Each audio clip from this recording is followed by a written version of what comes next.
Hello and welcome to the Indian Express News Analysis. So today's date is 7 December of 2018 and here we discuss all the important articles which are very much relevant from an exam point of view. So let's have a quick look at all the important articles that we have to discuss today.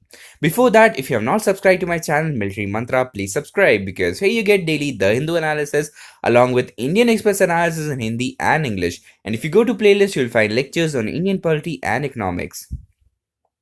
Following which, the first article on the left side is about the technical education that we get in our country, and also with respect to NIT Uttarakhand, which has been discussed here, and the same lacunas will be found in other institutions that we find in our country. So we'll discuss this article in detail.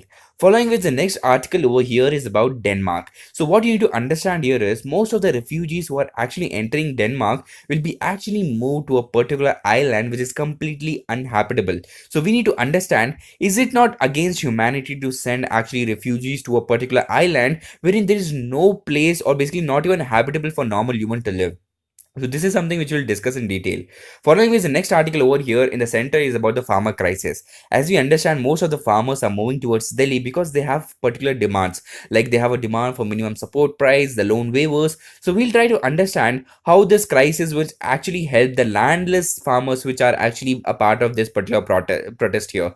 And the next article over here is about our say being vocal in the world trade, because we understand we have a lot of issues when it comes to giving subsidies to farmers, the food security and the oil prices. So we'll try to understand what exactly can be India's stand in the WTO. Following this article is about the Gandhian philosophy here. As you understand, whenever a mobilization has happened by Mahatma Gandhi for the non-cooperation movement or even the civil disobedience, people used to actually get tired after some time. Like after 6 to 7 months, you cannot actually mobilize your people continuously. So he used to invest a lot of his time in constructive work. It can be actually working on the cleanliness project, education, health. So all these are a part of constructive work. So here the importance of constructive works is being talked about. Following which, this article is about the Chinese hegemony. So as we understand, the trade war between US and China is somehow actually leading a crisis in the global supply chain which is happening all across the world. So we need to understand here is the military expenditure that China does right now is quite equivalent to what US is doing. So it has been suspected that by 2050 actually China will actually dominate and take the leadership from US also. So what we need to understand here is somewhere we are actually moving from liberal democracy, which was actually established after the Cold War. We are moving to authoritarian rule wherein a communist party is actually ruling what trade we are doing, because somewhere our bilateral trade are affected by the kind of democracy we deal with. And the next article over here below is basically about Dr. B.R. Ambedkar. As you understand, yesterday, that is 6th December, was his death anniversary. So let's start the discussion on the first article over here. So this is about the technical education that we find in our country. And the problem that we find usually are the infrastructure problem. The teachers are not available in the right numbers. And also if we talk about NIT Uttarakhand, they are going to shift their campuses from Uttarakhand to Jaipur. And the reason why they are doing this is because there are not enough amount of infrastructure that has been developed for them. And this particular institution, NIT Uttarakhand, was actually sanctioned on 2009 and the first batch came up in 2010. But even though it was given a status of institute of national importance, not much have been done on the infrastructure field because there are no much laboratories developed here, no much instrumentation provided to them. And there's the same reason you see the same trend in the academic record that they have. If you go by the statistics, 2015 to 17, none of the project research have got funded. Following which, if you talk about all the NIT, that is 31 NITs in our country, even 30 patents were not actually released during the same period of 2015 to 17. So what we need to understand here is there's a question mark on what kind of excellence are we actually ensuring in our engineering field.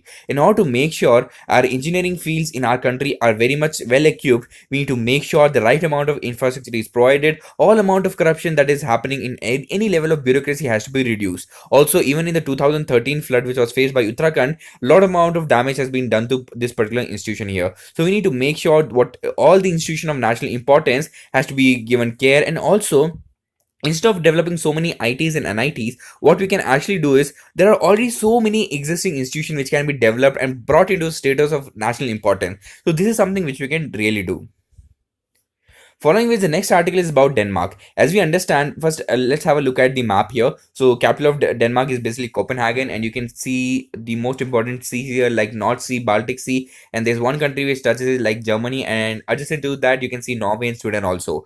Following which, what you need to understand here is most of the refugees who are coming to Denmark are actually moved to an island called as Lindholm Island. So this is completely uninhabitable because before here it was basically a research laboratory wherein all the diseases which happens to animals were actually researched on. So this is something completely inhabitable for all the people to live in. So we need to ask a question: if Denmark is a part of the World Happiness Report from the past 7 years, is the happiness of these refugees not counted here? Because somewhere humanity is will always stay on the top priority when it comes to dealing with any of the social problem that we see in our world. And also what we need to understand here is, from the India's perspective, we don't have any legal regulation wherein we can actually deal with refugees. Even though the Rohingya crisis which has happened recently, Supreme Court has put a stay on deporting any of the Rohingya back to their states, because we somehow know that we need to be friendly to migrants, because the whole world is going anti-migrant and there has to be some amount of humanity which is required from some of the sensible countries. This is something which you need to understand. Even though we are part of 1951 UN Convention on Refugees, there is no legislation which has been provided, and there is an urgent need to actually provide this. Next thing is about the farmer demonstration here. As you understand, more and more farmers were moving to New Delhi to raise their demands for the MSP, the loan waiver that has to happen. But somehow we are actually forgetting the role, or basically the condition which are being deteriorated for the landless peasants here, because they don't have any land to actually grow anything. So that's the same reason in 2005 we bought in Manrega scheme, where we actually provided them 100 days of work.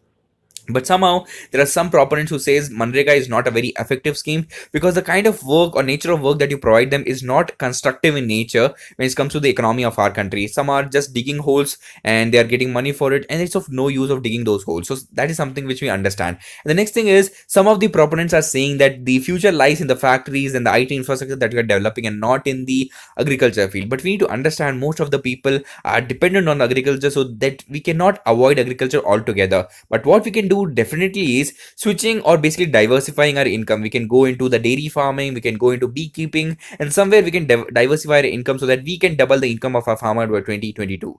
And the next issue that has been said here is, even in the history there have been two communities here: the bullock capitalists and the tractor capitalists. The bullock capitalists are basically the lower farmers who does not have so much money, and the tractor capitalists are basically those farmers who are quite rich. And what we need to understand here is, over the years there has been a divide between the urban India and the local Bharat, and that's the reason these bullock capitalists actually got eliminated, and right now we have only the tractor capitalists. And this is something which you need to understand here, and none of the political parties have ever taken this land redistribution as a political agenda.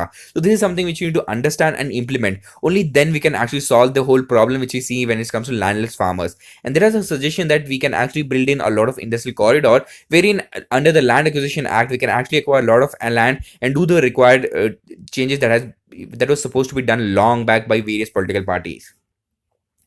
Following with, this article is about the India stand in WTO, that is World Trade Organization. So first thing you need to understand is about the role of WTO. So you'll find the headquarters in Geneva, that is basically in Switzerland, and this was established in 1995. So the whole purpose of actually having this organization is to maintain the tariff and trade across the world, so that the trades are never affected. So somehow we know, even though the oil prices have reduced in the past 1 month, we don't see the same effect in the fuel prices that we actually go to the petrol pump and see. The reason why this is not done is effect is known as ratchet effect, wherein there is an asymmetry between the causes and the effect that has to happen. So this effect can be reduced only when the government is actually reducing the amount of taxes or the excise duty that they take, then the VAT that is being provided by the state, because somehow this is generating the revenue for them, and the same will be used for the growth and development. But the question being asked here is, there's so many issues that we have to talk about when it comes to trade. Firstly, the oil crisis here, then the subsidy issue that we are yet to actually discuss in the WTO, because we give a lot of subsidy to our farmers, and that's the reason they can actually produce goods at a lower price. Say US wants to actually sell mangoes in India, and they bring in the mangoes here, but it will be cost very high if we start giving subsidy to our farmers. So this competitiveness will get affected. That's the reason subsidies are being discouraged in WTO when it comes to India's perspective. Also, what we need to understand here is, Food Security Act is also under question when it comes to WTO negotiation, which we have to do, because even in the previous ministerial meeting which happened in Buenos Aires, there was no discussion on this particular issue from the India side. And the next article over here on the first page is about the OBC quota. And what has been said in this article is most of the subcastes within OBC are not represented completely. And that's the reason we need to revamp the whole process here, wherein we are providing central OBC quotas to a lot of people. So we need to understand the reservations are very much in news in this particular year. Like the Marathas were given reservation by Maharashtra government, even though they actually crossed the 50% ceiling, which was actually mandated by the Indira Sahni case in 1994. So we need to understand reservation is a very critical topic when it comes to India. So you need to know the recent developments which are happening here. Following with this article on the explain page is basically about Facebook. As we understand, most of our data is not secure because they sell these data to most of their partners or customer here just because they are providing app to the Facebook. So we need to understand somewhere our data is not so much secured, and Facebook is actually doing this to generate a lot of revenues. The ads that they give and the kind of data transfer that is happening is somewhere helping Facebook more than the user who is using it.